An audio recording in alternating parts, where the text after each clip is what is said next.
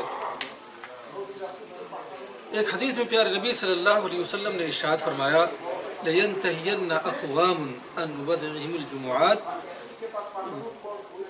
أَوْ لَيَخْتِمَنَّ اللَّهُ عَلَى قُلُوبِهِمْ ثُمَّ لَيَكُونَنَّ مِنَ الْغَافِلِينَ. بہت ہی دھمکی بھرے لہجے میں آپ صلی اللہ علیہ وسلم نے ارشاد فرمایا کہ لوگوں کو جمعہ کی نماز چھوڑنے سے باز رہنی چاہیے. یا وہ باز آ جائیں یا وہ رک جائیں. شدت کے ساتھ اللہ کے رسول صلی اللہ علیہ وسلم نے اس حدیث کے طرف فرمایا. اگر ایسا وہ نہیں کرتے ہیں تو اللہ رب العالمین ان کے دلوں پر کیا ہے، تالے لگا دے گا. ان کے دلوں پر کیا اللہ تعالیٰ تالے لگا دے گا اور وہ جو ہے غافلوں میں سے ہو جائے گا، یا وہ لوگ غافلوں میں سے ہو جائیں گے. قرآن مجید کی یہ آیت اور اس حدیث اور دیگر حدیثوں سے پتہ چلتا ہے کہ جمعہ کی نماز کیا ہے، اس کا حکم کیا ہے کہ یہ کیا ہے، فرض ہے اور یہ فرض عین ہے. ہر مسلمان بالغ و عاقل مرد اور مقیم پر کیا ہے، یہ نماز کیا ہے، فرض ہے. فرض 2 طرح کے ہوتے ہیں، ایک فرض عین، ایک فرض کیا ہے، کفایہ. مثال کے طور پہ یہ نماز، یہ 5 وقتہ نمازیں جو ہم پڑھتے ہیں یہ کیا ہے، ہم پر فرض عین ہے. ہر شخص پر کیا ہے، ضروری اور لازم ہے. ہر مسلمان پر ضروری اور لازم ہے. لیکن جنازے کی نماز یہ کیا ہے، فرض کفایہ ہے. اگر آپ کے معاشرے میں یا آپ کے گاؤں میں کسی شخص کا انتقال ہو جاتا ہے اور گاؤں کے چند لوگ پڑھ لیتے ہیں تو کیا سبوں کی طرف سے کیا کافی ہو جائے گا. اس کو کیا کہتے ہیں، فرض کفایہ کہتے ہیں. اللہ کے رسول صلی اللہ علیہ وسلم نے ایک حدیث کے اندر ارشاد فرمایا کہ رواح الجمعۃ واجب علی کل محتلم، ہر بالغ پر جمعہ کی نماز کے لیے جانا کیا ہے؟ واجب اور کیا ہے؟ ضروری ہے۔ تو جمعہ کا حکم ہمیں کیا پتہ چل گیا؟ یہ کیا فرض عین ہے۔ جمعہ کن لوگوں پر واجب ہوتا ہے؟ یہ حکم کن لوگوں پر کیا ہے؟ لاگو ہوتا ہے؟ تو یہ ہر مسلمان مرد، بالغ، عاقل اور جو جمعہ کے لیے مسجد میں حاضر ہونے پر قادر ہو اور جو مسافر نہ ہو، ان لوگوں پر کیا ہے؟ جمعہ کی نماز کیا ہے؟ واجب اور کیا ہے؟ فرض عین ہے۔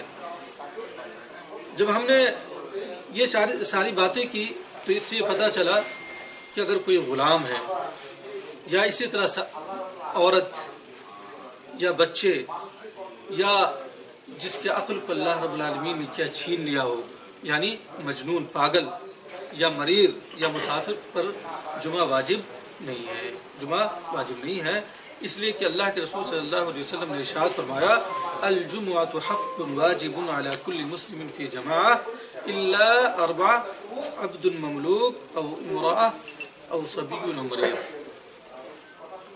کہ اللہ کے رسول صلی اللہ علیہ وسلم نے فرمایا کہ ہر مسلمان کے اوپر کیا ہے؟ جمعہ کی نماز واجب ہے جماعت کے ساتھ، لیکن 4 قسم کے ایسے لوگ ہیں جو اس حکم سے کیا مستثنا ہے۔ پہلا کون ہے؟ غلام، عبد المملوک یعنی غلام۔ دوسرا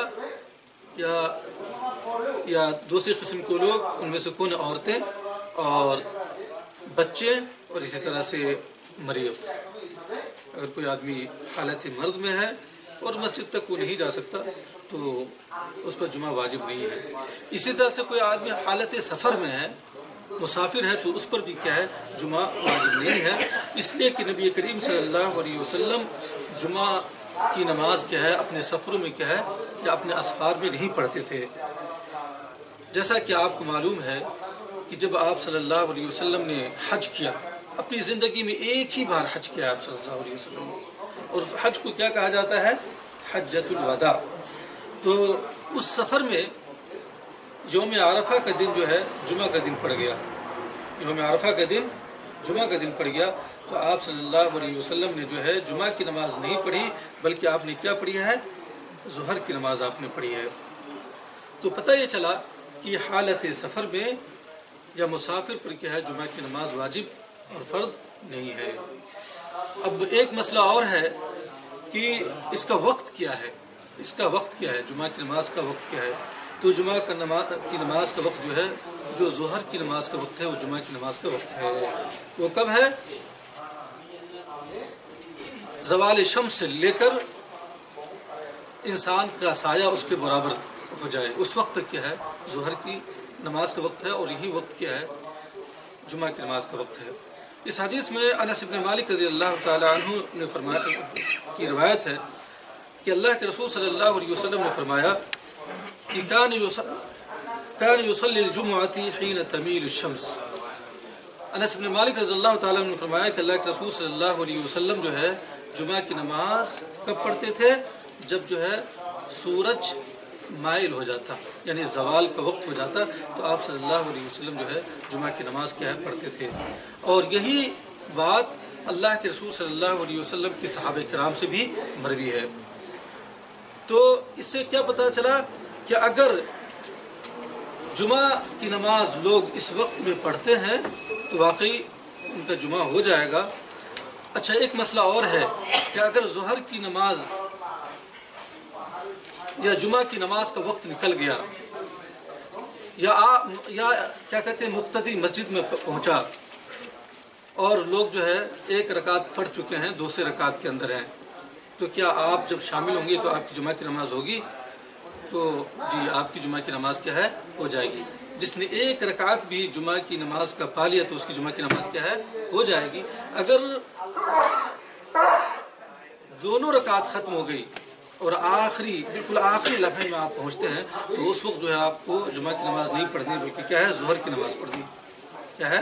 ظہر کی نماز پڑھنی ہے، جیسا کہ اللہ کے رسول صلی اللہ علیہ وسلم نے ارشاد فرمایا من ادرک رکعۃ من الصلاۃ فقد ادرک الصلاۃ۔ جس نے نماز کی ایک رکعت کو پا لیا گویا کہ اس نے کیا ہے پوری نماز کو پا لیا.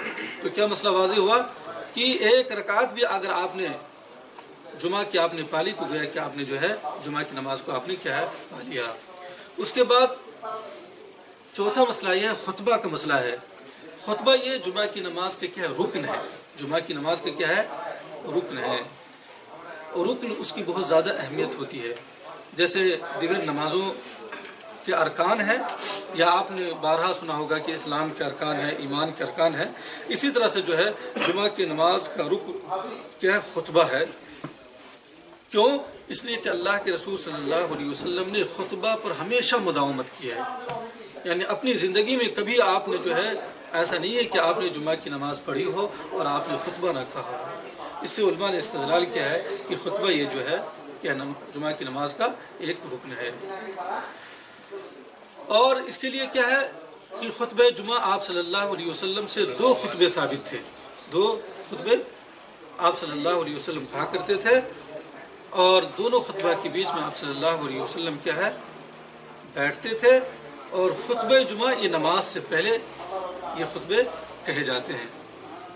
خطبہ جمعہ نماز سے پہلے. لیکن اس کے علاوہ اگر آپ دیکھیں گے عید کے خطبے, صلاۃ عید میں پہلے کیا ہے نماز پڑھتے ہیں, اس کے بعد کیا ہے خطبہ کہا جاتا ہے.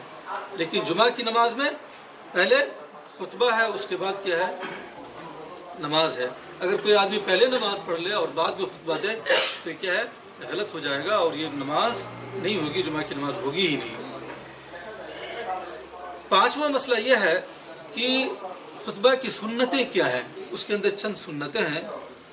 پہلی سنت یہ ہے کہ آپ صلی اللہ علیہ وسلم سے ثابت ہے کہ آپ صلی اللہ علیہ وسلم جمعہ کے خطبے میں دعا فرمایا کرتے تھے امت اسلامیہ کے لیے یا عام لوگوں کے لیے اور حاکم وقت کے لیے. آپ کیا ہے دعا کر سکتے ہیں.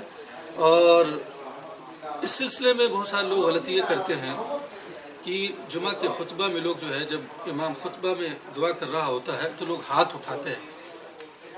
تو یہ ہاتھ اٹھانا وہاں پر ثابت نہیں ہے. آپ صلی اللہ علیہ وسلم نے صحابہ کرام سے ثابت نہیں ہے. الا یہ کہ امام بارش کی دعا کرے تو اس وقت جو ہے آپ ہاتھ اٹھا سکتے ہیں. لیکن عام طور پہ جیسے ہی امام جو ہے خطبہ کے لیے دعا شروع کرتے ہیں اور لوگ جو ہے اپنے ہاتھوں کو اٹھاتے ہیں, یہ سنت کی مخالفت ہے. یہ آپ صلی اللہ علیہ وسلم سے کیا ہے ثابت نہیں ہے. اسی طرح سے اس سلسلے میں آپ صلی اللہ علیہ وسلم کی حدیث ہے کہ کان اذا خطب یوم الجمعۃ دعا واشار باصبعه وامن الناس. کہ نبی صلی اللہ علیہ وسلم جمعہ کا خطبہ جب کہتے تو آپ دعا کرتے تھے اور اپنے ہاتھ سے اپنے انگلیوں سے اشارہ بھی کرتے تھے اور لوگ کیا آمین کہتے تھے. وامن الناس, لوگ آمین کہتے تھے, آپ بھی آمین کہہ سکتے ہیں. اسی طرح خطبہ کی سنتوں میں سے ہے کہ کھڑے ہو کر خطبہ کہا جائے. کھڑے ہو کر کیا ہے خطبہ کہا جائے. اس سلسلے میں آپ دیکھتے ہیں ہمارے ملکوں کے اندر ہندوستان اور پاکستان اور بنگلہ دیش کے اندر خطبہ کے تعلق سے بڑی غلطیاں پائی جاتی ہیں. پہلی بات وہ سنت کی مخالفت کرتے ہیں, وہ بیٹھ کر خطبہ دیتے ہیں. آپ دیکھتے ہوں گے بیٹھ کر یا تقریر کرتے ہیں, وہ کہتے ہیں مواعظ کہتے ہیں. اور خطبہ جو کھڑے ہو کر کہتے ہیں اور عربی میں کہتے ہیں. کس میں کہتے ہیں؟ عربی زبان میں کہتے ہیں. اور اس سے پہلے وہ بیٹھ کر جو ہے کہتے ہیں کہ ہم جو بیان کر رہے ہیں. جبکہ اللہ کے رسول صلی اللہ علیہ وسلم سے اس طرح کی کوئی بات ثابت نہیں ہے کہ آپ صلی اللہ علیہ وسلم نے خطبہ جمعہ سے پہلے بیٹھ کر الگ سے کبھی جو ہے آپ نے تقریر کی ہو. لیکن ہمارے ملکوں کے اندر جو ہے آپ دیکھیں گے لوگ خطبہ عربی زبان میں کہتے ہیں اور جو مخاطبین ہوتے ہیں اردو سمجھنے والے ہوتے ہیں یا ہندی سمجھنے والے ہوتے ہیں, وہ صرف فارمیلٹی پورا کرتے ہیں. جبکہ سنت یہ ہے کہ یا خطبہ کا مقصد یہ ہے کہ لوگوں کو وعظ و نصیحت کیا جائے, لوگوں کو جو ہے بھولی بسری باتیں یاد دلایا جائے, لوگوں کے اندر جو خامیاں اور غلطیاں ہیں ان کی طرف کیا ہے تنبیہ کی جائے. اگر کوئی آدمی خطبہ عربی زبان میں کر دیتا ہو اور لوگ اردو زبان سمجھنے والے ہیں یا ہندی زبان سمجھنے والے ہیں تو خطبہ کا مقصد ہی فوت ہو جاتا ہے. خطبہ کا مقصد ہی فوت ہو جاتا ہے. اللہ رب العالمین نے قرآن مجید کے اندر ارشاد فرمایا کہ وما ارسلنا من رسول الا بلسان قومه. ہم نے جب بھی کسی رسول کو دنیا کے اندر بھیجا, ان کی قوموں کے اندر بھیجا, تو انہی کی زبان والوں کو بھیجا. یا اسی زبان میں بولنے والا رسول یا پیغمبر کو بھیجا۔ اس سے بھی علماء نے استدلال کیا ہے کہ خطبہ جو ہے اسی زبان میں ہونی چاہیے جس زبان کے مخاطبین مسجد کے اندر یا جس زبان کو سمجھنے والے ہوں، لیکن اس کی مخالفت ہمارے ملکوں میں ہوتی ہے۔ اور دوسری مخالفت یہ ہوتی ہے کہ بیٹھ کر وہ تقریر کرتے ہیں، وہاں پر بیٹھ کر تقریر کرنا یہ خطبہ جمعہ اللہ کے رسول صلی اللہ علیہ وسلم ثابت نہیں ہے۔ قرآن مجید کے اندر جو میں نے ابھی پڑھی ہے کیا کہتے ہیں حمد و صلات کے بعد، تو اللہ رب العالمین نے کیا فرمایا کہ وَتَرَكُوكَ قَائِمًا، کہ نبی صلی اللہ علیہ وسلم خطبہ دے رہے تھے اور یہ قافلہ آیا، مال و دولت سے لدا وہ قافلہ، اللہ کے رسول صلی اللہ علیہ وسلم کے صحابہ کرام آپ صلی اللہ علیہ وسلم کو بعض صحابہ کرام جو ہے چھوڑ کر چلے گئے۔ اس کے اندر ہے کہ وَتَرَكُوكَ قَائِمًا، ان لوگوں نے آپ کو جو ہے مال کی لالچ میں، ظاہر سی بات ہے وہ بھی انسان تھے، وہ چھوڑ کر کے آپ صلی اللہ علیہ وسلم کو چلے گئے۔ اس سے بھی پتہ چلا کہ خطبہ جو ہے اردو کیا کہتے ہیں کھڑے ہو کر ہونی چاہیے۔ اور آپ صلی اللہ علیہ وسلم نے فرمایا، جابر بن سلمہ کی روایت ہے کہ کان رسول اللہ صلی اللہ علیہ وسلم یخطب قائما، کہ آپ صلی اللہ علیہ وسلم جو کھڑے ہو کر خطبہ کہتے تھے، ثم یجلس ثم یقوم فیخطب، پھر کیا بیٹھ جاتے، پھر کھڑے ہوتے اور پھر خطبہ کہتے۔ کتنے خطبے ہو گئے؟ 2 خطبے ہو گئے۔ فمن حدثك انه يخطب جالسا فقد كذب، جو تم سے یہ کہے کہ اللہ کے رسول صلی اللہ علیہ وسلم بیٹھ کر خطبہ کہتے تھے تو اس نے کیا ہے جھوٹ بولا، اس نے کیا وہ کذاب و جھوٹا ہے۔ اور اسی طرح سے خطبہ کی سنتوں میں سے یہ ہے کہ ممبر پر اونچی جگہ پر جو ہے خطبہ کہا جائے، جیسا کہ آپ صلی اللہ علیہ وسلم اونچی جگہ پہ یا ممبر پہ بیٹھ کے کیا خطبہ کہتے تھے، جیسا کہ حدیث میں آتا ہے کہ کان یخطب علی ممبرہ۔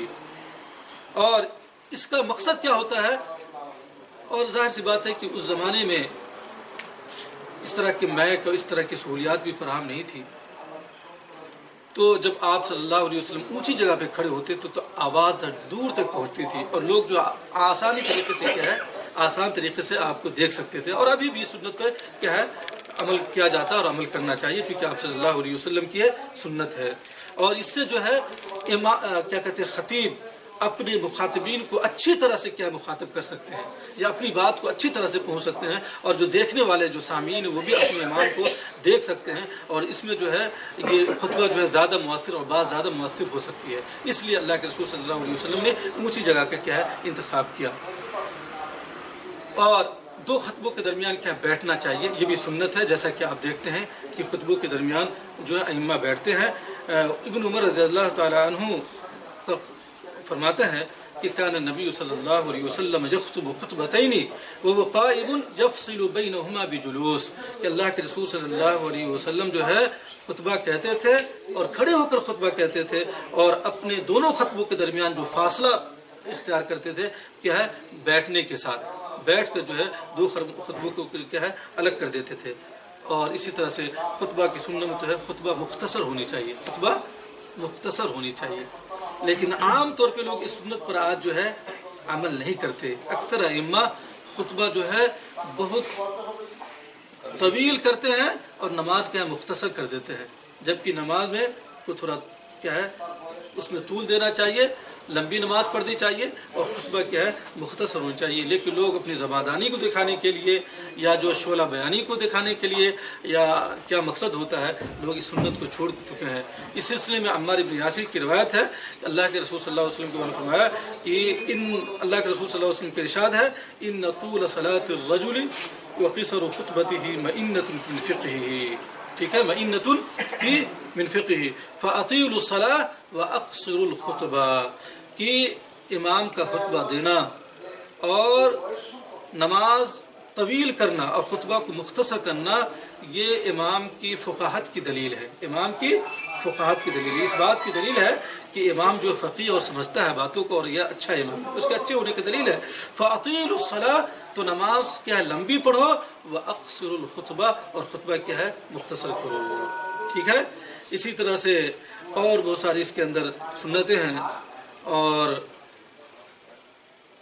خطبہ کی سنتوں میں سے یہ کیا ہے کہ امام اذان سے لے کر یہاں تک کہ مؤذن امام سے فارغ ہو جائے اپنے ممبر پہ بیٹھا رہے، جیسا کہ ابن عمر کی روایت ہے کان النبی صلی اللہ علیہ وسلم یجلس اذا صعد المنبر حتی یفرغ المؤذن ثم یقوم فیخطب. ٹھیک ہے کہ اللہ کے رسول صلی اللہ علیہ وسلم اپنے ممبر پر بیٹھے رہتے تھے یہاں تک کہ مؤذن اپنی اذان سے فارغ ہو جاتا، پھر آپ صلی اللہ علیہ وسلم کھڑے ہوتے اور کیا ہے خطبہ دیتے. وَيُسَنُّ أَن يَعْتَمِدَ الْقَوْمَ عَلَى وَجْهِ عَصَا وَنَحْوِهَا. اور اسی طرح یہ بھی سنت ہے کہ خطیب لکڑی یا کیا کہتے ہیں لاٹھی اپنے ہاتھ میں خطبہ کے درمیان لے. یہ بھی اللہ کے رسول صلی اللہ علیہ وسلم سے ثابت ہے. تو یہ مختصر طور پہ ایک امام کے لیے خطبہ میں کیا کیا کرنا چاہیے، کیا کیا سنت ہیں، اس کو بیان کیا گیا. اس کے بعد جو ہے چھٹا مسئلہ یہ ہے، اور یہ مسئلہ جو ہے ہم لوگوں سے متعلق ہے، ہم عام لوگوں سے متعلق ہے. اور خطبہ جمعہ کے تعلق سے ہمارے یہاں یہ کوتاہی اور یہ تقصیر اور یہ کمی بہت زیادہ پائی جاتی ہے، بلکہ بہت سارے لوگوں کو یہ مسائل معلوم ہی نہیں ہے.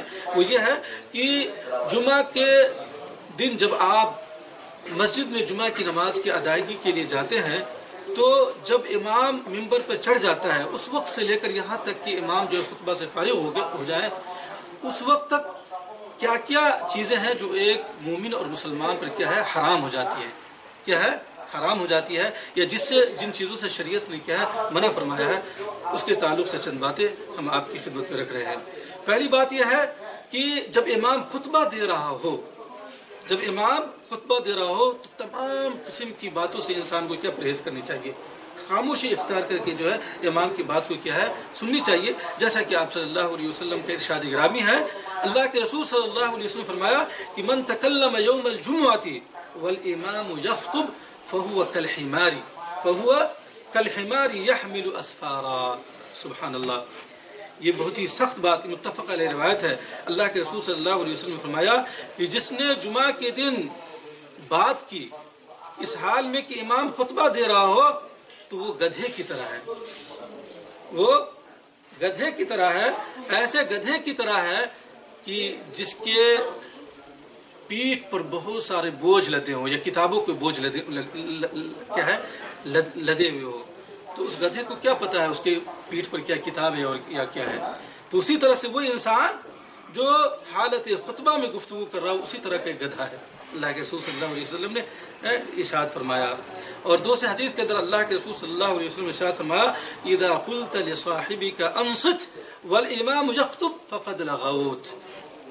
یہ بھی بہت بڑا حکم ہے کہ اللہ کے رسول صلی اللہ علیہ وسلم نے فرمایا کہ اگر تم نے اپنے دوست اپنے صاحب یا بغل میں بیٹھے ہوئے شخص کو یہ کہا کہ انصت خاموش رہو، وہ بول رہا ہے اور آپ نے اس کو چپ کروایا، خاموش رہو، والامام یخطب، اس حال میں کہ امام خطبہ دے رہا ہو، فقد لغوت، تو آپ نے کیا ہے لغو کام کیا، کیا ہے باطل کام کیا، غلط کام کیا. سبحان اللہ. آپ خاموش کروا رہے ہیں جبکہ آپ کا جذبہ کیا ہے ہو سکتا صحیح ہو کہ بھائی امام جو خطبہ دے رہا ہے خاموشی سے سنو، اور بہت سارے لوگ نہیں جانتے اور یہ کرتے ہیں. تو اللہ کے رسول صلی اللہ علیہ وسلم نے کہا کہ فقد لغوت، تم نے کیا ہے غلط کام اور باطل کام کیا. ٹھیک ہے نا. اب ظاہر سی بات ہے خطبہ کے احکام سارے لوگوں کو معلوم ہوں گے تو آپ کو ایک شخص کو دوسرے شخص کو چھپانے کا کوئی مقصد ہی نہیں رہ جائے گا، کوئی مطلب ہی نہیں رہ جائے گا، ضرورت ہی نہیں پڑے گی. لیکن مسئلہ یہ ہے کہ لوگوں کو خطبہ کے تعلق سے خطبہ کی اہمیت اور خطبہ سنتے وقت کیا کیا چیزیں لوگوں پر حرام ہے، یہ سارے مسائل اور یہ سارے احکام کیا بڑی بڑی چیزیں تو معلوم ہوتی ہے، لیکن یہ جو معمولی چیزیں جو ہماری زندگی میں ضروری ہیں ان چیزوں سے ہم لوگ نابلد رہتے ہیں، جس کی وجہ سے ہم جو ہے غلطیوں کے ارتکاب کرتے ہیں. اسی طرح سے لوگوں کے گردنوں کو لانگ کر آگے جانا. آج کل آپ دیکھتے ہیں بالکل جب امام خطبہ ختم کر رہا ہوتا ہے ایک شخص مسجد میں داخل ہوتا ہے اور وہ جو ہے اس کے اندر حرص یا اللہ عالم کیا ہوتا ہے، وہ جو ہے چاہتا ہے کہ پہلی صف میں جا کر بیٹھے اور لوگوں کے گردنوں کو لانگ کر جو ہے نکل جاتا ہے. اس سے بھی اللہ کے رسول صلی اللہ علیہ وسلم نے کیا ہے منع فرمایا ہے. اللہ کے رسول صلی اللہ علیہ وسلم نے ایک شخص کو دیکھا کہ وہ یہ عمل کر رہا تھا تو آپ صلی اللہ علیہ وسلم فرمایا کہ اجلس فقط آدیت، بیٹھ جاؤ، تم نے کیا تکلیف پہنچائی، تم نے کیا لوگوں کو کیا ہے تکلیف پہنچائی. اور آپ کو معلوم ہے کہ ایک مومن کا دوسرے مومن پر اس طرح کا ظلم کرنا یا تکلیف پہنچانا کیا شریعت اسلامیہ کے اندر کیا ہے یہ حرام ہے. اور چہ جائے کہ آپ جو ہے حالت خطبہ میں آپ مسجد میں ہو کر اور نمازیوں کو جو ہے آپ تکلیف پہنچائے، یہ تو بدرجہ والا حرام ہوگا اور یہ جو ہے اس کا جرم اور اس کا یہ ظلم جو ہے اور بڑھ جاتا ہے. اور لوگوں کو جو ہے خطبوں سے آپ مشغول کر سکتے ہیں، لوگوں کو آپ خطبہ سے مشغول کر سکتے ہیں۔ ظاہر سی بات ہے لوگ جو ہے امام کو سن رہے ہیں بالکل ہی اچھی طرح سے، بالکل ہی مشغولیت کے ساتھ، اور آپ بالکل ہی جو ہے دل جمعی کے ساتھ سن رہے ہیں، اور آپ جو ہے لوگوں کے گردنوں کو پھلانگیں گے تو لوگوں کی توجہ کیا ہے مبذول ہو جائے گی، اور لوگ جو ادھر ادھر جو ہے بھٹک جائیں گے۔ تو یہ اس کے اندر یہ مصلحت ہے کہ لوگ جو ہے اس طرح سے نہ کرے۔ اسی طرح سے آپ دیکھتے ہوں گے مسجد بالکل بھری ہوئی ہوتی ہے، اور آدمی جو ہے جگہ لینے کے لیے دو شخصوں کے درمیان کیا ہے تھوڑا سا جگہ نکالتا ہے کہ نہیں؟ بہت سارے لوگ ایسا کرتے ہیں، اور وہ تھوڑا سا کھسک جائے، یہ بھی مکروہ ہے، یہ بھی صحیح نہیں ہے۔ اللہ کے رسول صلی اللہ علیہ وسلم فرمایا کہ من اغتسل یوم الجمعۃ وراح فلم يفرق بین اثنین فصلى ما كتب له غفر له بینه بین الجمعۃ الاخرى۔ دیکھیے اللہ کے رسول صلی اللہ علیہ وسلم نے فرمایا کہ جس نے جمعہ کے دن غسل کیا، کیا کیا؟ جمعہ کے دن غسل کیا، ثم صباح، اور پھر صبح وہ نکل گیا، یعنی بالکل سویرے سویرے وہ نکل گیا، فلم يفرق بین اثنین، اور دو لوگوں کے درمیان نہیں کیا، تفریق نہیں کیا، فصلى ما كتب له، اور اس نے جو اس کے مقدر میں اس نے نماز پڑھی، نوافل کا اہتمام کیا اور کیا نماز پڑھی، غفر له بینه بین الجمعۃ الاخرى، تو اس جمعہ اور جمعہ کے درمیان جو غلطیاں ہوئی ہیں وہ کیا ہے اللہ رب العالمین کے حکم سے کیا ہے معاف کر دیے جاتے ہیں، معاف کر دیے جاتے ہیں۔ لیکن شرط یہ ہے، شرط اس کے اندر کیا اللہ کے رسول نے فرمایا کہ فلم يفرق بین اثنین، فلم يفرق بین اثنین، آپ جو ہے جمعہ کی نماز کے لیے آپ مسجد میں گئے، اور لیکن آپ نے جو ہے جگہ تلاشنے کے لیے یا تھوڑی سی جگہ نکالنے کے لیے آپ نے دو لوگوں کے درمیان آپ نے تفریق کر دی، تو یہ اجر آپ کو نہیں ملے گا، یہ اجر جو ہے نہیں ملے گا، آپ اس اجر سے کیا ہے محروم ہو جائیں گے۔ ابھی میں نے وہ مسئلہ بیان کر دیا ہے کہ جمعہ کی نماز کب آپ کو حاصل ہو جائے گی، اس مسئلے کو میں نے بیان کر دیا، یعنی کم از کم ایک رکعت بھی آپ نے جمعہ کی آپ نے پالی ہے تو آپ کی جمعہ کی نماز ہو گئی۔ اگر آپ نے دونوں رکعت آپ کے حد میں تو آپ کو اس وقت کیا آپ کو ظہر کی نماز پڑھنی ہوگی۔ عام طور پہ لوگ جو ہے جمعہ کے نوافل کے تعلق سے سوال کرتے رہتے ہیں، یہ بھی ایک اہم مسئلہ ہے، بلکہ اس مجلس کے اندر جو ہے کئی دنوں میں بعض لوگوں نے جو ہے سوال کیا ہے کہ بھائی جمعہ کے دن، جمعہ سے پہلے یا جمعہ کے بعد نوافل کتنے ہیں اور کیسے پڑھے جائیں گے۔ تو اس سلسلے میں آئیے کچھ باتیں پیارے نبی صلی اللہ علیہ وسلم کی حدیثوں کو روشنی میں جانتے ہیں۔ سب سے پہلی بات، جمعہ کی نماز سے پہلے کوئی بھی یا یہ کہہ لے سنن رواتب میں سے کوئی سنت نہیں ہے، ضروری سنت نہیں ہے۔ سنت دو ہے، ایک تو آپ جو ہے جن کو کہتے ہیں سنن الرواتب، جن پر آپ صلی اللہ علیہ وسلم نے ہمیشہ مداومت کی ہے، اور ایک عام سنت ہے جن کو آپ نفلی نمازیں کہتے ہیں۔ نفلی نمازیں تو یہ بھی ہے، تو کہنے کا اصل مطلب یہ ہے کہ ایسی سنتیں نہیں ہیں کہ جن پر آپ صلی اللہ علیہ وسلم نے جو ہے مداومت برتی ہے، یا آپ صلی اللہ علیہ وسلم نے جو ہے رکعات کی تحدید کی ہے، رکعات کی تحدید کی ہے کہ جمعہ کی نماز سے پہلے اتنی رکعتیں پڑھی جائیں گی، اور عام طور پہ لوگ اس تعلق سے سوال کرتے ہیں۔ لیکن جمعہ سے پہلے آپ مسجد کے اندر تشریف لائیں،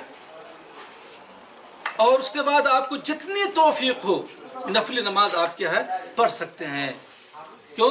اللہ کے رسول صلی اللہ علیہ وسلم نے اس سلسلے میں جو ہے ترغیب دلائی ہے، آپ صلی اللہ علیہ وسلم اس ترغیب دلائی ہے، جیسا کہ آپ صلی اللہ علیہ وسلم نے ارشاد فرمایا کہ من اغتسل یوم الجمعۃ، اس حدیث پر غور کریں گے، جس نے جمعہ کے دن کیا غسل کیا، ثم راح فلم يفرق بین اثنین فصلى ما كتب له، کہ وہ مسجد میں پہنچا اور دو لوگوں کے درمیان اس نے کیا تفریق نہیں کی، اور اتنا نماز پڑھا جو اس کو توفیق ہوئی یا جو اس کے مقدر میں لکھ دیا گیا ہے۔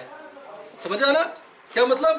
جتنا چاہے آپ پڑھ سکتے ہیں، تحدید نہیں ہے، جمعہ سے پہلے تحدید نہیں ہے کہ اتنی رکعتیں ہی پڑھی جائیں گی۔ اللہ کے رسول نے کیا فرمایا کہ جس نے جمعہ کے دن غسل کیا اور غسل کرنے کے بعد وہ مسجد گیا، اور مسجد جانے کے بعد جو اس کے مقدر میں ہے یا جو اللہ رب العالمین نے اس کے مقدر میں لکھ دیا، اس نے کیا ہے اس نے نماز پڑھی، یعنی نوافل کا اہتمام کیا، اور جو ہے جمعہ کی نماز پڑھی، تو اللہ رب العالمین جو ہے اس جمعہ اور دوسرے جمعہ کے درمیان جو غلطیاں سرزد ہوئی ہیں ان غلطیوں کو اللہ تعالیٰ کیا معاف فرما دیتا ہے۔ بات سمجھ آ رہی ہے نا؟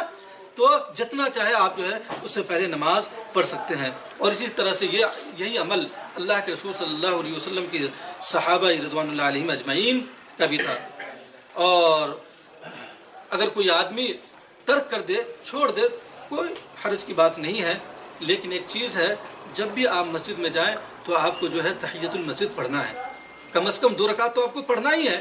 مثال کے طور پہ آپ گئے مسجد میں، اور مسجد میں جانے کے بعد ایسے نہیں کہ آپ جا کر بیٹھ جائیے، بلکہ کم از کم 2 رکعت پڑھ کر آپ بیٹھیں. اس کے بعد چاہیں تو آپ نوافل پڑھیں یا قرآن مجید کی تلاوت کریں یا اللہ رب العالمین کے ذکر و اذکار کریں. کوئی حرج کی بات نہیں ہے، کوئی بھی کر سکتے ہیں، یہ سب اجر کا کام ہے. ہاں، اور اگر کوئی آدمی نہیں بھی پڑھے تو نہیں، مطلب 2 رکعت کے علاوہ نہیں پڑھے تو کوئی حرج کی بات نہیں ہے، اس پر جو ہے نکیر نہیں کرنی چاہیے. اس لیے کیوں کہ اصل میں جمعہ کے بعد جو ہے سنن رواتب ہے. سنن رواتب جمعہ کی نماز کے بعد ہے. سنن رواتب سمجھتے ہیں نا، یعنی وہ سنتیں جن کو ہم کیا ہے سنن مؤکدہ کہتے ہیں، یا جن سنتوں پہ اللہ کے رسول صلی اللہ علیہ وسلم نے کیا مواظبت کی ہے، مداومت کی ہے، جن سنتوں کو آپ صلی اللہ علیہ وسلم نے ہمیشہ پڑھا ہے کہ نہیں. اللہ ہے کہ کبھی کوئی مجبوری ہو یا آپ سفر میں ہو تو ان کو کیا کہتے ہیں، ان کو سنن مؤکدہ. تو یہ سنتیں جو ہیں جمعہ کی نماز کے بعد ہے، جمعہ سے پہلے نہیں ہے. تو جمعہ کے بعد کتنی سنتیں ہیں؟ حدیث سے پتہ چلتا ہے 2 بھی پڑھ سکتے ہیں، 4 بھی پڑھ سکتے ہیں، 6 رکعتیں بھی پڑھ سکتے ہیں. وہ سارے لوگ صرف سمجھ رہے ہوں کہ 4 ہی نہیں، 6 بھی پڑھ سکتے ہیں جمعہ کی نماز کے بعد. سمجھ رہے نا؟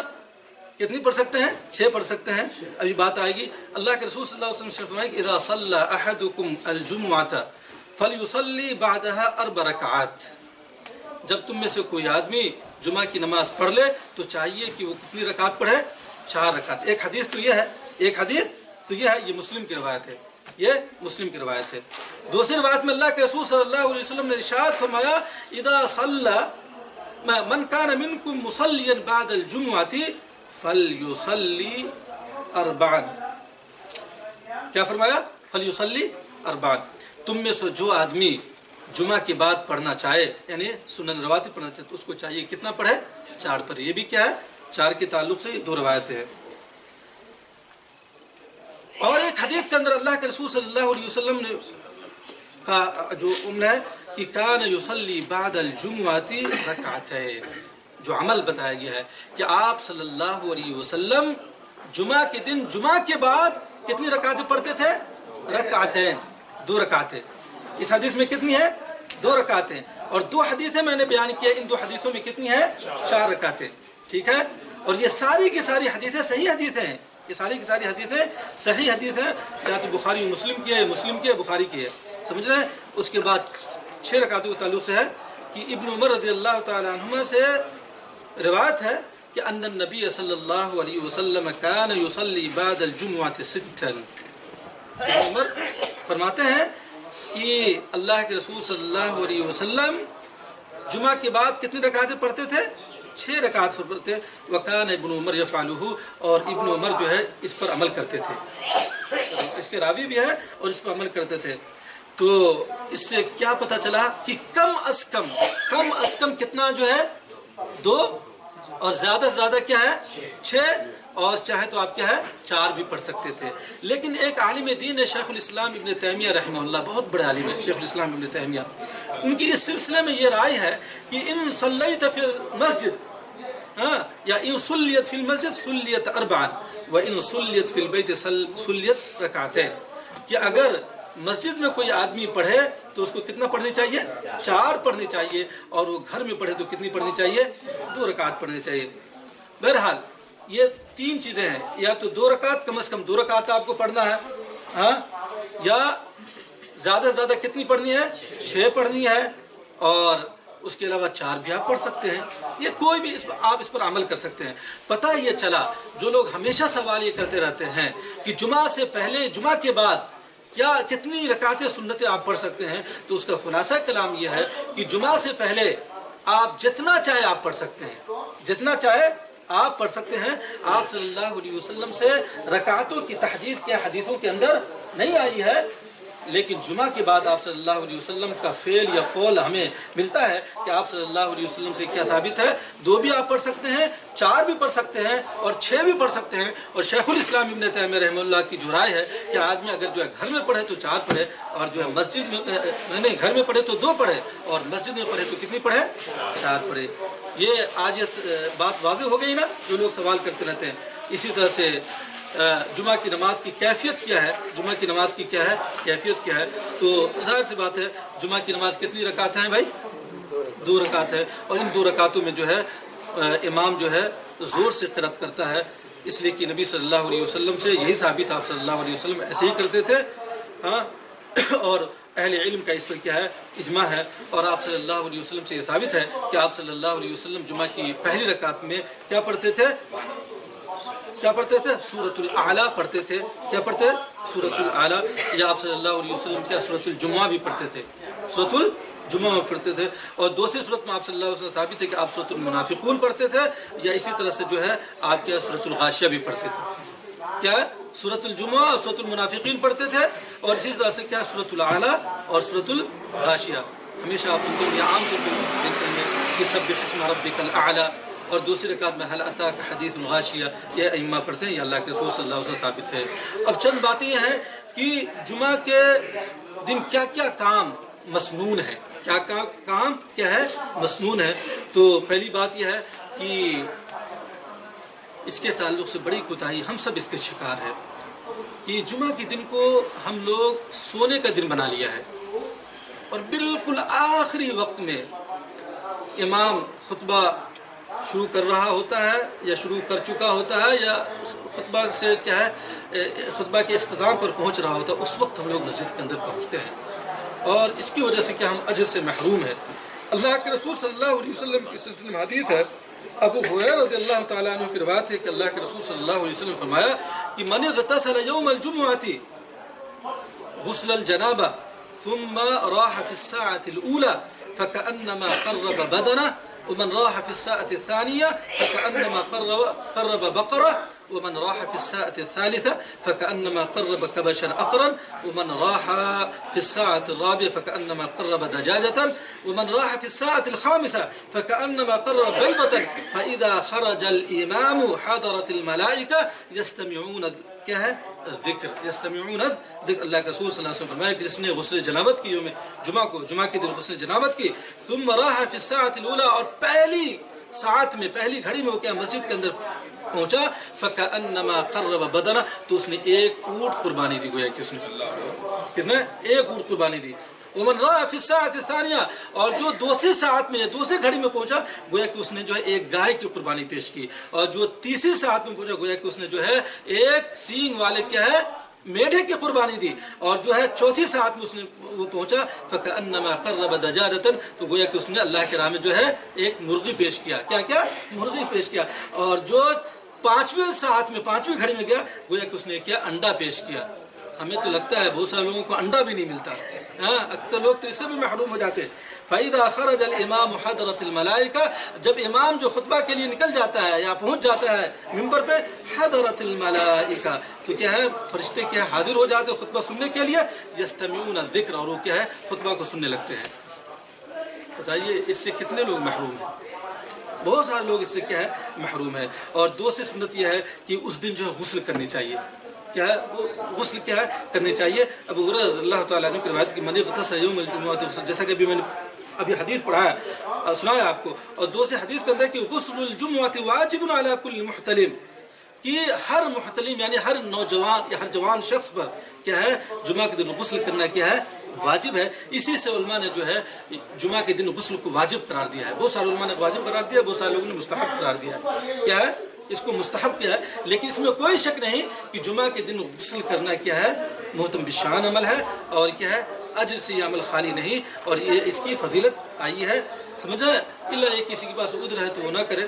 بہرحال کوشش یہی کرنی چاہیے کہ آدمی جمعہ کے دن کیا ہے وہ غسل کرے، اس کے اندر کیا صفائی ستھرائی بھی اس کو حاصل ہو جاتی ہے، اور اس کے جسم کے اندر کیا نشاط بھی حاصل ہو جاتا ہے. جب وہ خطبہ جمعہ میں جائے گا تو اچھی طرح سے وہ خطبہ بھی سنے گا. یا جو بغل میں لوگ ہیں وہ لوگ اس کے جسم کے کیا کہتے ہیں بدبو سے کیا ہے تکلیف محسوس نہیں کریں گے، فرشتے تکلیف نہیں محسوس نہیں کریں گے. اسی طرح سے کیا ہے کہ سنت کی خوشبو لگانی چاہیے. خوشبو لگانا تو بہت سارے لوگ بھول ہی گئے ہیں، بلکہ خوشبو لگانا یہ کیا سنت ہے. اور ہم سب کے پیارے نبی محمد عربی صلی اللہ علیہ وسلم کو خوشبو کیا ہے بہت زیادہ پسند تھی. بلکہ ایک حدیث میں آیا کہ دنیا کی چیزوں میں آپ صلی اللہ علیہ وسلم کو خوشبو اور کیا عورت پسند تھی. عورت کا مطلب جائز طریقے سے بیوی، گرل فرینڈ، یا آج جو لوگوں نے جو بنا لیا ہے دوستی کرتے ہیں غیر محرم عورتوں سے اور اپنی ضرورت کو پوری کر کے ناجائز طریقے سے. یہ نہیں، کیا ہے بیوی جو آپ کی زوجیت میں ہو.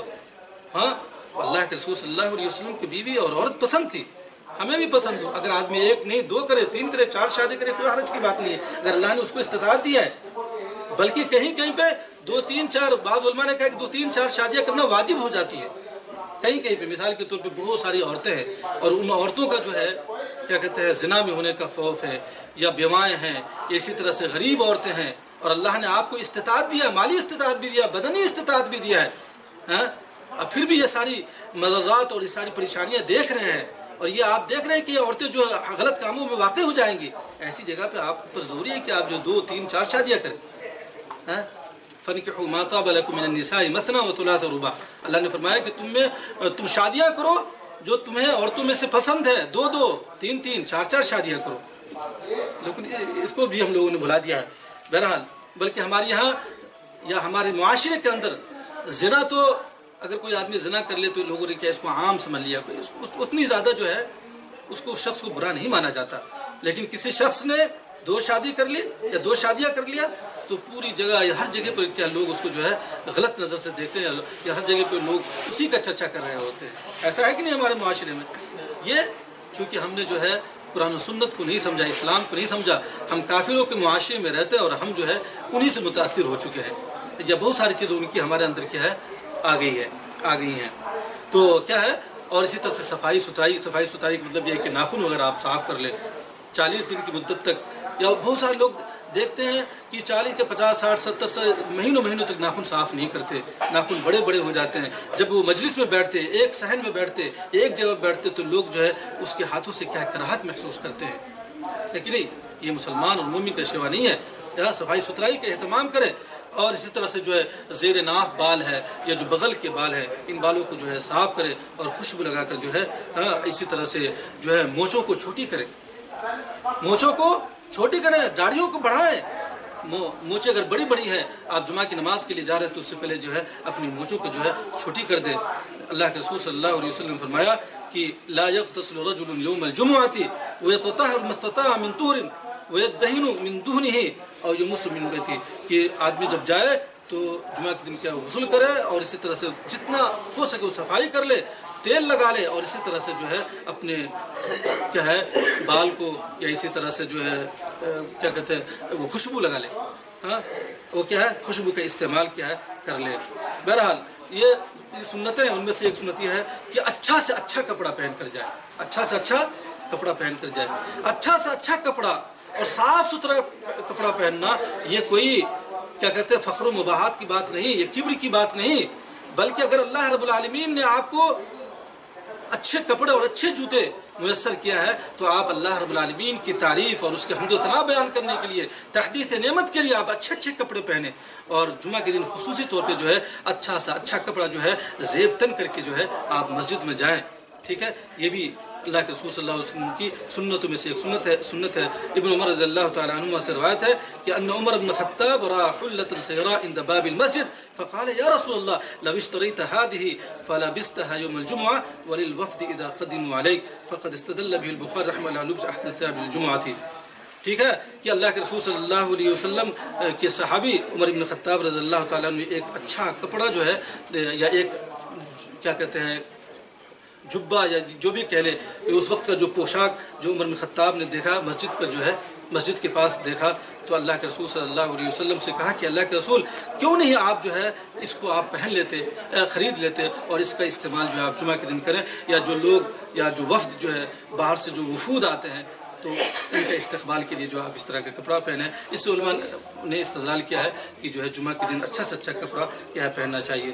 اسی طرح سے اللہ یہ ہے کہ جو کپڑا آپ عام طور پہ استعمال کرتے ہیں، جیسے بہت سارے لوگ جو ہے میکینک ہیں یا اس طرح کے کام کرتے ہیں، یہ کپڑے جو ہے گندے ہو جاتے ہیں، لوگ اس کا اہتمام نہیں کرتے، اسی طرح کا کپڑا پہن کے جو مسجد میں چلا جاتا ہے، ایسا نہیں ہے. اس سے لوگوں کو آپ تکلیف نہ پہنیں. یہ جو ہے آپ ڈیوٹی کے لیے جو الگ کپڑا رکھیں اور اس طرح کی مجلسوں کے لیے یا اس طرح کی مناسبات کے لیے جو ہے آپ الگ کپڑا بنائیں اور صفائی ستھرائی کا جو ہے اہتمام کریں. اسی طرح سے اس کی سنتوں میں سے یہ ہے کہ جمعہ کے دن اور جمعہ کی رات پیارے نبی صلی اللہ علیہ وسلم پر جو ہے زیادہ سے زیادہ کیا درود بھیجنا چاہیے. کیا کرنا چاہیے؟ درود بھیجنا چاہیے.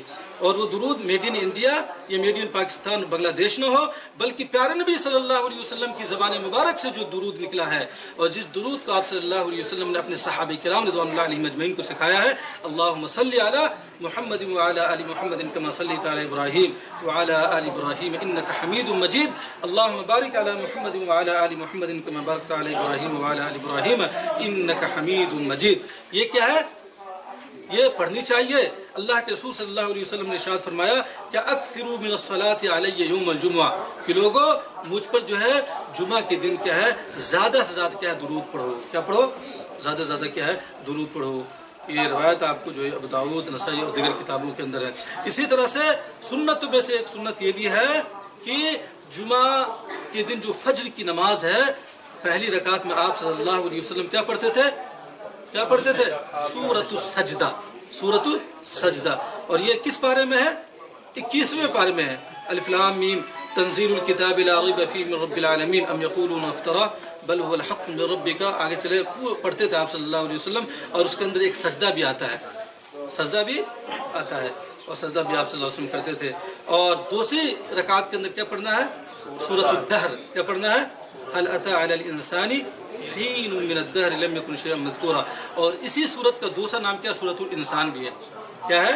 اسی سورت کا دوسرا نام سورۃ الانسان ہے. اور آپ صلی اللہ علیہ وسلم اس پر مواظبت کرتے تھے. اب تو بہت سارے ائمہ کو تو یہ صورتیں یاد ہی نہیں. فجر کی نماز میں بھی جو ہے، اور چاہے وہ جمعہ کی فجر ہو یا اور دیگر فجر ہو، اس میں جو ہے یہ تو بہت سارے کو یہ بڑی بڑی صورتیں ہی یاد نہیں ہے. اس لیے جو چھوٹی چھوٹی صورتوں سے جو ہے کام چلا لیتے ہیں، یا ان کے دل کے اندر جو ہے سنت پر جو ہے مواظبت یا سنت پر عمل کرنے کا جذبہ بھی نہیں ہے. واللہ اعلم. اس لیے بہت کم میں دیکھتا ہوں کہ ائمہ جو ہے اس پر عمل کرتے ہیں.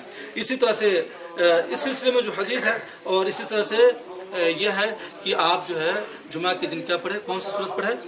سورۃ الکہف کی تلاوت کرے. کیا ہے؟ سورۃ الکہف کی تلاوت کرے. تو اللہ کے رسول صلی اللہ علیہ وسلم جمعہ کے دن فجر میں کون سی صورتیں پڑھتے تھے؟ سورۃ السجدہ اور اس طرح سے سورۃ الدہر یا سورۃ الانسان. اور آپ صلی اللہ علیہ وسلم اس پر کیا مواظبت فرماتے تھے. اور یہ اس سلسلے میں بخاری کی روایت ہے. کس کی روایت ہے؟ بخاری کی روایت ہے. اور اسی طرح سے اس دن آپ صلی اللہ علیہ وسلم سورۃ الکہف کی تلاوت کرتے تھے. اللہ کے رسول صلی اللہ علیہ وسلم نے ارشاد فرمایا کہ من قرأ سورۃ الکہف یوم الجمعہ، من قرأ سورۃ الکہف یوم الجمعہ سطع له نور من تحت قدمه الى عنان السماء یضیء به یوم القیامہ وغفر له ما بین الجمعتین. اللہ اکبر. کتنا بڑا اجر ہے. جس شخص نے جمعہ کے دن سورۃ الکہف کی تلاوت کی تو اس کے قدم سے ایسا نور نکلتا ہے، وہ نور زمین سے لے کر آسمان تک کیا ہے چلا جاتا ہے یا اس کو روشن کر دیتا ہے، جس کے ذریعہ اللہ رب العالمین قیامت کے دن اس کے لیے روشنی پیدا کرے گا. اس کے کیا ہے؟ روشنی پیدا کرے گا. وغفر له ما بین الجمعتین. اور دو جمعوں کے درمیان جو غلطیاں سرزد ہوتی ہے اللہ رب العالمین اس سورۃ الکہف کے پڑھنے کی وجہ سے کیا معاف فرما دیتا ہے. سورۃ الکہف کس پارے میں ہے بھائی؟ کس پارے میں سورۃ الکہف؟ 15 پارے میں شروع ہوتا ہے اور ختم کہاں جا کر ہوتا ہے؟ 16ویں پارے میں 2 صفحہ ہے. 2 صفحہ سے تھوڑا 2 صفحہ نے 3 صفحہ، ٹھیک ہے، 3 صفحہ سے تھوڑا زیادہ ہے. تو آپ لوگ سورۃ الکہف کی تلاوت کا بھی اہتمام کریں. اسی طرح سے جیسا کہ میں نے کہا شروع میں کہ تحیۃ المسجد عام ہے، لیکن خصوصی طور پہ جمعہ کے دن بھی جب آپ مسجد میں پہنچے، یہاں تک کہ اگر امام خطبہ بھی دے رہا ہو، حدیث میں آتا ہے کہ جب تم میں سے کوئی آدمی مسجد میں پہنچے اور امام خطبہ دے رہا ہو تو 2 رکعت پر وَلْيَتَجَوَّزْ فِيهِمَا، لیکن مختصر کرے، مختصر پڑھے. ایسا نہیں کہ اتنی لمبی نماز ہو کہ پورا خطبہ جو ہے ختم ہو جائے، ایسا نہیں. لیکن آپ کسی بھی حال میں جب آپ مسجد میں پہنچے، یہاں تک کہ امام خطبہ بھی دے رہا ہو تو آپ کو 2 رکعت پڑھنا ہے. چہ جائے کہ آپ پہلے ہی پہنچ جائے، آدھا گھنٹہ 1 گھنٹہ پہلے، اور آپ کو یہ حکم نہیں معلوم، آپ بیٹھ جاتے ہیں، ہاں یہ غلط ہے. نہیں، آپ 2 رکعت پڑھ کے جو ہے آپ نماز کیا ہے. اور اسی طرح سے سنت یہ ہے کہ اس دن جمعہ کے دن جو ہے زیادہ سے زیادہ دعائیں کریں، اللہ رب العالمین سے زیادہ سے زیادہ مانگیں، زیادہ سے زیادہ دعا کریں. اور اس جمعہ کے دن ایک ایسی گھڑی ہے جو آدمی اس گھڑی کو پا لیتا ہے تو اللہ رب العالمین جو چیز بھی وہ مانگتا ہے اس کو عطا کر دیتا ہے، یا اس کی دعا کو قبول کر لیتا ہے، جس کو ساعۃ الاجابہ کہتے ہیں. اللہ کے رسول صلی اللہ علیہ وسلم نے ارشاد فرمایا ان فی الجمعۃ لساعة لا يوافقها عبد مسلم وهو قائم يصلي يسأل الله شيئا الا اعطاه اياه. کہ یقیناً جمعہ کے دن کوئی ایک ایسی گھڑی ہے جس کو کوئی بندہ جب پا لیتا ہے اس حالت میں کہ وہ کھڑا ہو اور نماز پڑھ رہا ہو اور اللہ رب العالمین سے کسی چیز کی طلب کر رہا ہو، الا اعطاه اياه، تو اللہ تعالیٰ اس کو کیا وہ چیز عطا کر دیتا ہے. کیا پتہ چلا؟ آج کے دن جو ہے زیادہ سے زیادہ دعا بھی کرنی چاہیے. یہ چند سنتیں ہیں جو جمعہ کی سنتیں میں نے آپ کے سامنے بیان کیا ہے. اور جمعہ کے احکام و مسائل، یعنی اکثر احکام و مسائل آپ کے سامنے آ گئے، پھر بھی ان احکام و مسائل کو جاننے کے باوجود بھی ہم کوتاہی کرتے ہیں، تو یہ ہماری کمی اور خامی ہے. ہمیں ان کمیوں اور خامیوں کو کیا ہے دور کرنی چاہیے. اللہ رب العالمین سے دعا ہے کہ اللہ تعالی ہمیں جمعہ کے دن کا اہتمام کرنے کی توفیق عنایت فرمائے، جمعہ کی اہمیت کو سمجھنے اور اس پر عمل کرنے کی توفیق عنایت فرمائے. اور جب تک ہم اس دنیا کے اندر زندہ رہیں، ایمان پر زندہ رہیں،